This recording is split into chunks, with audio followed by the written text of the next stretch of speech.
Hello, hello. I am joined by my special guest, Megan from Sunrise here in Newton, and we're going to talk a little about this amazing facility. So, Megan, welcome. If you want to just introduce yourself. Great. Thanks, Ashley. My name is Megan. I work over at Sunrise of Newton Senior Living, but I've had the pleasure of working at other Sunrise locations here in Massachusetts as well. There's about 10 locations here in Massachusetts, so always kind of a Sunrise nearby if you're driving around. But thanks for having me today, Ashley. You're welcome. You're welcome. So, as part of our goal to collect all of the local resources here, this is important to know that your facility is hyper local. It's a great place. I've been over there myself to take a tour, and it's just really nice and lovely. It actually kind of feels like a hotel. So, for people who are maybe they're not quite ready for your type of place, or they're just starting to think about downsizing, tell us a little about the services that Sunrise offers. Great. So Sunrise, we do the highest level of care that Massachusetts will allow us to do. So one thing that's great about that is as you decide on your next home, you're not going to have to leave it because certain care needs increase. So if you ever need assistance taking a shower, using the restroom, getting dressed, those are all things we can do here in the community, help with medication management. But a lot of residents decide to join a Sunrise because of the Sunrise lifestyle. So we provide all 3 meals a day. We have underground parking that's included in your rent. We provide an activity program. We have a driver that brings our residents on different trips and activities throughout the week. So I would say that right now, about 50% of our residents join us because they want to experience the Sunrise lifestyle, and the other half maybe have a couple of care needs that they still want to participate in the lifestyle, but we can support them in accessing that. That's awesome. So I imagine people are with you for several years or many years sometimes, I'm sure. Yeah, so we have residents join us for a couple of years, and then we also have what we call our respite program. So say, for example, you go to a short-term rehab after a surgery and you have steps in your home and you want maybe 30, 60 days to get a little bit stronger or be in an environment that's a little more accessible. Residents will join us for those short-term stays as well. Okay, that's good to know. That's awesome. Yeah. So a lot of our audience on this YouTube channel is the adult children of seniors, and they're helping to facilitate the process and have those conversations. What advice would you give to them? I would say start looking before there's an emergency. So there's lots of great options for senior living. There's all different models out there, but I would say that my biggest piece of advice is to look before there's an emergency. Oftentimes, people wait until someone unfortunately falls and they have to find a community, and that can be really stressful on the family, on the resident. But I would say, the earlier you can, make your decision of, hey, this is the community I can envision my mom at when the time comes. That's really helpful. And the other thing I hear a lot of the times from family and from residents before they move in is, I wish I did this sooner.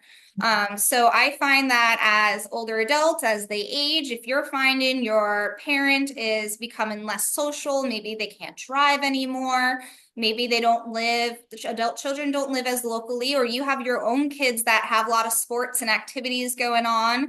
Mom and dad oftentimes are at home, kind of isolated, waiting for that next visit from a loved one. And that's when the time I would say community becomes really beneficial to them. So I would say my two biggest advice is look early before you're stressed out and there's an emergency, and maybe consider that move sooner than what you would typically think of. Yeah, that makes a lot of sense. I mean, it's even as younger adults like us, it's hard to make friends. So that would be so cool to live in a place where that's just a built-in community and you can meet people that way. Definitely. That socialization is so important for older adults. There's lots of research out there saying you get better health outcomes if you're not socially isolated. You have the support of the community and you have that peace of mind as an adult child. I couldn't visit mom this week, but I know she's okay. I know she's getting 3 meals a day. I know she's participating in activities because Sunrise has an app that I can log on to and see mom at on the lunch trip, or I can see that she's signed into different things. Or I know if there's an emergency, they're going to give me a call, and I have an advocate working with me hand in hand to say, hey, this is the care plan that mom might need or the support she might need to, be successful in her day. So I find that a lot of adult children like working with Sunrise because we are that partner to make sure that mom is living, a happy, healthy, social life. Yeah, absolutely. That peace of mind part is huge. It's Yeah, huge. that's Um, always a top goal is peace of mind for, the resident, peace of mind for the adult children or the family member that they're working with. And then what's next, right? Making sure they're living a fulfilled life. right, right. And you just never know how health can change. So if something were to change, then they're taken care of. That's Yeah. really Yeah. important. And that's a big thing Sunrise really prides himself on. Again, I mentioned before that level of care that we do. We offer assisted living, we offer memory care. We can help all the way up to a two-person assist, mechanical lifts. These are all things as you look at communities, really ask them and dig down. What is the level of care that you provide, and what are some reasons you would have to move out of this community, right? Because what we see here at Sunrise are residents joining us from other locations because they can't do those high levels of care. Or if that's something you want, you really love a community and you know up front they can't do a high level of care, just be in the know and have that backup plan. That's really smart. These are questions that I wouldn't know to ask. Yeah, I always say, when you're working and looking at assisted living communities, really work with those sales directors that want to educate families, right? You always want to leave a community feeling more educated, or that's a good point they brought up, or make a phone call to a community, ask your questions because we're really there to help support you, guide you, make sure at the end of the day that, your loved one, our residents are in their right community, that's their best fit. Right. Yeah, that's so important. So, tell me a little about availability and how that can work and how people can reach out to you to learn more. Of course. So you can always call my community here. The phone number is 617-663-1122. So you can always give me a call. I'm here in the community. Or my other directors of sales. There's really someone here in the community 7 days a week that can, answer your questions. But I would say availability. So you're going to see a community, right? My community, other communities, as you look around, you're maybe going to find your preferred apartment that could be a 2 bedroom, 1 bedroom style. Sometimes communities only have studio apartments. But what I would say when you're looking, not in a rush, right? You have the time. A lot of communities take wait lists for those preferred styles where they're going to call you when that apartment becomes available. So that's always an option for families. If you're not in an emergency, you can waitlist for your preferred apartment. And then say, for example, the community doesn't have a lot of availability. Sometimes we only have one apartment available. Sometimes we have more. Sometimes we only have studio apartments available. I would say that sometimes coming and joining the community in a smaller space is actually better for a resident because it encourages them to go use the common spaces, to come out to activities. They'll have their space for their bedroom. They have their private bathroom. They have a little kitchenette. But sometimes I find residents who go into those big 2 bedrooms right away, they're going to do the same thing that they're doing at home, right? They maybe reduce their home where they use their bedroom, their living room, or their bedroom and their kitchen area. They're going to fall into the same routine, right? So they're going to come out of their bedroom, go into their living room, go back to their bedroom. The reason to join a community is really for that socialization aspect as well. So starting out, say something in a smaller non-preferred apartment for some folks, as we think as an adult children, we want the space, right? But a smaller space, sometimes brings residents out into the community faster. It also is really beneficial if you're a parent and is having trouble with mobility. A big space is hard to navigate. So having a smaller space, especially if there's mobility concerns, are beneficial to our residents. So always give a call to community. Availability changes all the time. But if they don't have something available, you can always join a wait list. That's a good point. And good Mhm. to know that wait lists are available. Mhm. Yeah. Is there anything that would stop somebody from rather joining multiple wait lists? I'm thinking of like my buyers out there trying to make multiple offers, and we're like, do not do that. Absolutely not. But I Yeah. think this might be different where you could perhaps join multiples and then whoever becomes available, Yeah. right? Could that So be a definitely thing?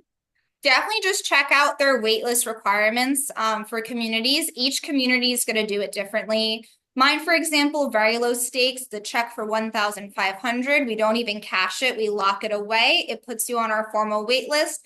The only reason that check gets cashed is if you move into our community, right? So very low stakes, but it gives that sense of formality, right? Other communities might be different. They might offer a wait list. You might make a deposit and lose like an administration fee if you don't move in, right? So I would just say usually it's not a super high risk to join a wait list, but check with each community, see exactly how their wait list works. If it's something like mine where really, okay, I just know a check is sitting there and waiting to be deposited, that's low stakes and residents could join multiple wait lists. All right, awesome. Good to know. Well, that's all the questions I have. Is there anything else that you'd like to add that we didn't cover?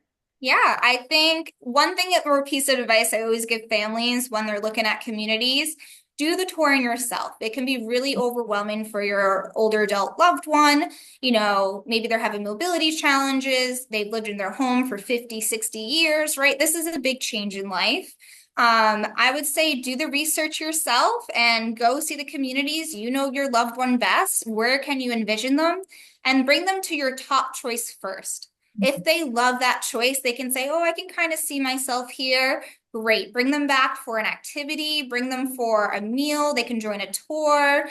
Communities like ours, we do events all the time. Bring them to something low stakes, not a lot of pressure, right? Or if they love that one-on-one attention, just set up a private tour of the community with them, right? So you know your loved one best. If they love that community that you loved, stop there. Sometimes too many choices is overwhelming. If they see your top choice and go, I want to see one more, bring them to your second choice, right? But I would never recommend saying bring your loved one to 6 different communities. You see 3 places in a day. It gets very overwhelming. So that would be my big piece of advice. If you're starting your journey, check out communities, give them a call, do the touring yourself, and bring your loved one to the top, maybe one, maybe two.